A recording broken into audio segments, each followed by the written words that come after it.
Hello বন্ধুরা, কেমন আছো তোমরা? আশা করি তোমরা সবাই ভালো আছো। আমার নাম তুতাই জেনা, আমার চ্যানেলের নাম জিটি কমেডি লাইফস্টাইল। তো বন্ধুরা, আজকে সারাদিন কি করব তোমাদের সাথে এই ব্লগটা নিয়েই চলে এলাম। বিশেষত আমি একটু মন্দিরে যাব পুজো দিতে, তার কারণটাও তোমাদের সাথে শেয়ার করছি। আমার চ্যানেল যেদিন মনিটাইজেশনের জন্য যাবে, সেদিন আমি গেছিলাম মন্দিরে পুজো দিতে। আমি জানতাম না চ্যানেলটা আজকেই মনিটাইজেশনের জন্য পাঠানো হবে, নাহলে আমি একদিন পরে যেতাম। তো তারপরে আমরা জানতে পারলাম আজকে আমার চ্যানেলটা মনিটাইজেশনের জন্য পাঠাতে হবে। আমরা তখনই একটা প্রার্থনা করলাম ভগবানের কাছে, যে মা উলাইচণ্ডী মাতা, যদি আমার চ্যানেলটা মনিটাইজেশন হয়ে যায় তাহলে আমি আবার গিয়ে পুজো দিয়ে আসবো। কিন্তু দেখো, মানুষ বলে না যে মানুষের যেই জিনিসটা পাওয়ার যদি পেয়ে যায় সে আর কিছু মানে বুঝতে চায় না, বা সে সব কিছু ভুলে যায়। তবে আমাদের সাথে এমনটা না। আমরা প্রায় ভাবছি শনিবার পুজো দিতে যাব, পুজো দিতে যাব, বুঝছো না, কিছু সমস্যার কারণে পুজো দিতে পারছি না। এদিকে তোমার দাদাভাই যেহেতু এই মানতটা করেছিল, তোমার দাদাভাইকে প্রতিদিন ঠাকুর স্বপ্নে দেখাতেন যে আমার পুজোটা কবে দিবি, আমার পুজোটা কবে দিবি। তো আমরা ডিসাইড করলাম এই শনিবার আমাদের ছুটি আছে, এই শনিবার দিন আমরা চলে যাব পুজো দিতে। তো তোমাদের দাদাভাই সকালবেলা ঘুম থেকে উঠে চলে গেল বাজার করতে। আমি বলেছিলাম একটু তাড়াতাড়ি আসতে, সে আর তাড়াতাড়ি আসতে পারলো না, সেই দেরি করেই আসলো। কোনো সমস্যা নেই, সে বাজার করে ঠাকুরের ফুল, একটু মিষ্টি, তারপরে খুচরো ফুল, তারপরে বাজার, তারপরে চাল, মানে আমার ঘরে প্রায় জিনিস শেষ হয়ে গেছিলো। সেগুলোই আনতে তো একটু সময় লাগবে, কিছু করার নেই। তো ঠাকুরের জন্য একটা ফুল নিয়ে এসছে। ফুলটা এত সুন্দর, মানে মালা নিয়ে এসছে। মালাটা কিছুদিন আগেও আমাদের ঠাকুরের জন্য একটা মালা কেনা হয়েছিল, ওই মালাটা ছোটও ছিল, ফুল এত ছিল না। সেই মালাটার দাম নিয়েছিল 110 টাকা। আর তোমরা যেই মালাটা দাদাভাইয়ের হাতে দেখছো, সেই মালাটার দাম নিয়েছে 30 টাকা। তাহলে বলো, এটা ঠাকুরের জিনিস, ঠাকুরই করিয়ে নিচ্ছে। তারপরে দেখো এখানে কি কি সবজি নিয়ে এসছে তোমাদের সাথে একটু শেয়ার করি। এখানে নিয়ে এসছে টমেটো, শসা, ভেন্ডি, বরবটি আর কুঁদরি। এই বেসিক জিনিসগুলোই আমাদের প্রায় আসে। আর একটু ধনেপাতা, কাঁচা লঙ্কা, এইসব জিনিসই এনেছিল। তো বন্ধুরা, আমার এই ব্লগটা তোমরা দেখতে থাকো। আমার এই ভিডিওটা যদি তোমাদের পছন্দ হয় তাহলে অবশ্যই পরিবারের সাথে, বন্ধুদের সাথে শেয়ার করতে ভুলো না। চ্যানেলটি সাবস্ক্রাইব করে বেল নোটিফিকেশনটি অল করে দিও।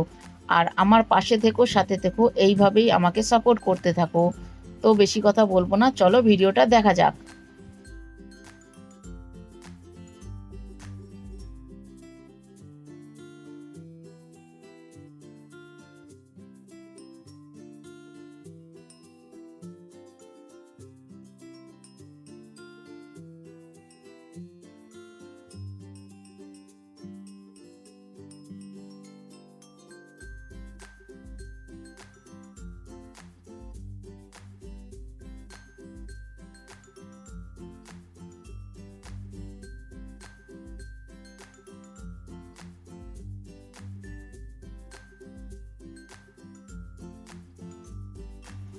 আজকে অনেকটা দেরি হয়ে গিয়েছিল।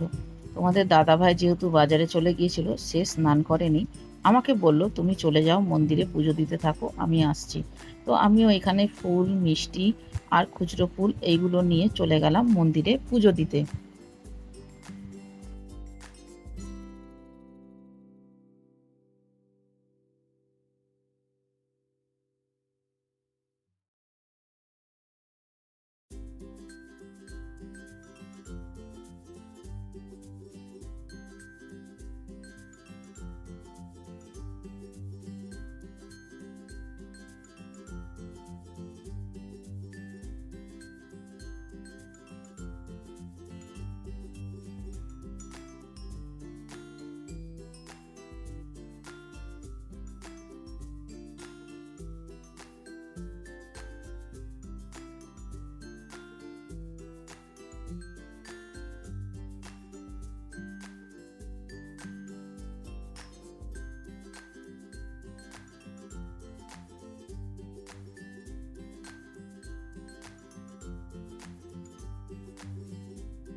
দেখো বন্ধুরা, আমি পৌঁছে গেছি মন্দিরে।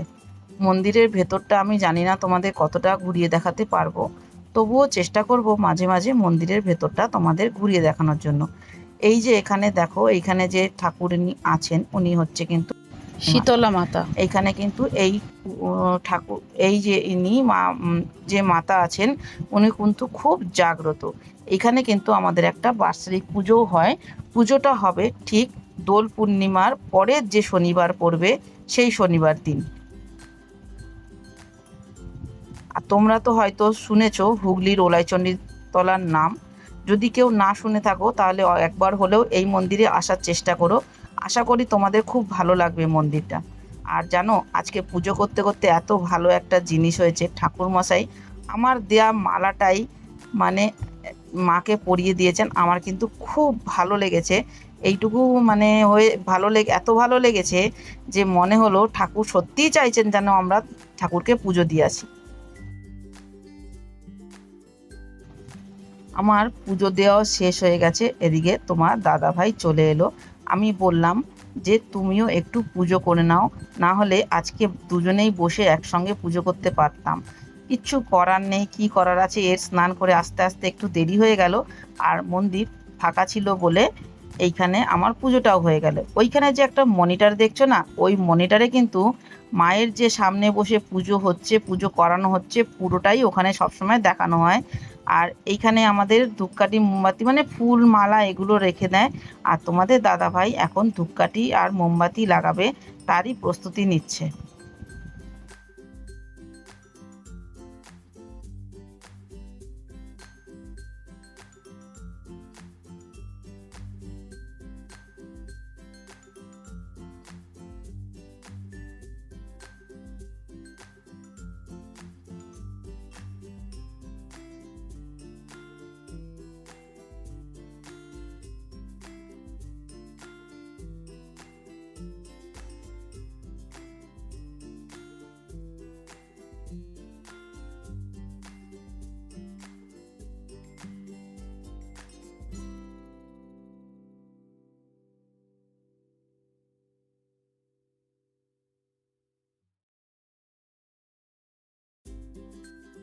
বন্ধুরা, তোমাদের একটু মন্দিরটা দেখাই। মন্দিরের ওপরে এত সুন্দর ডিজাইন করেছে। এইটা যদি আমরা রাতে আসি তাহলেই কিন্তু এই সৌন্দর্যটা দেখতে পারবো, দিনে বলে এতটা বোঝা যাচ্ছে না। আর জানো, এইখানে না বছরে যখন পূর্ণিমার মানে দোল পূর্ণিমার পরে যখন পুজো হয়, পুজোর সময় কিন্তু 3 দিন মেলাও বসে। আর খুব বড় একটা মেলা হয়।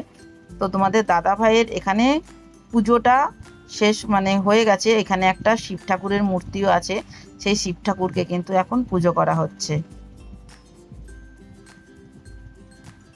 এই ফাঁকে আমিও আর একবার ধূপকাঠি মোমবাতি ঘুরিয়ে নিলাম, কেননা আমি বাড়ি থেকে ধূপকাঠি মোমবাতি আনতে ভুলে গেছিলাম। আমি আবার ফোন করে তোমাদের দাদাকে বললাম তুমি আসার সময় ধূপকাঠি মোমবাতি নিয়ে আসবে, তুমি ধূপকাঠি মোমবাতি কিনতে ভুলে গেছো। আমি ঘর থেকেও আনতে পারতাম, কিন্তু আমি ঘর থেকে নিয়ে দিই না, আমি নতুন কিনে ঠাকুরের কাছে দেখাই। এইখানে যে মাটির ঘোড়াগুলো দেখছো না, এই ঘোড়াগুলো কিন্তু সবাই মানসিক করে বেঁধে রেখে যায়। আর এই ঠাকুর এত জাগ্রত, মানসিক কিন্তু সবার পুজো পূর্ণ হয়। এখানে দঞ্জিও কাটে। তো আমাদের পুজো দেওয়া শেষ হয়ে গেছে, এইবার তোমার দাদার রাজদূতে বসে আমরা চলে গেলাম একটু শপিং মলের দিকে। ভাবছি ঘরে কিছু ছিল না, একটু কিছু কেনাকাটা করব। তো তোমরা ভিডিওটা দেখতে থাকো আমার সাথে।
বন্ধুরা শপিং মলে চলে এলাম, তোমাদের দাদাভাই এখন সাইকেল রাখছে।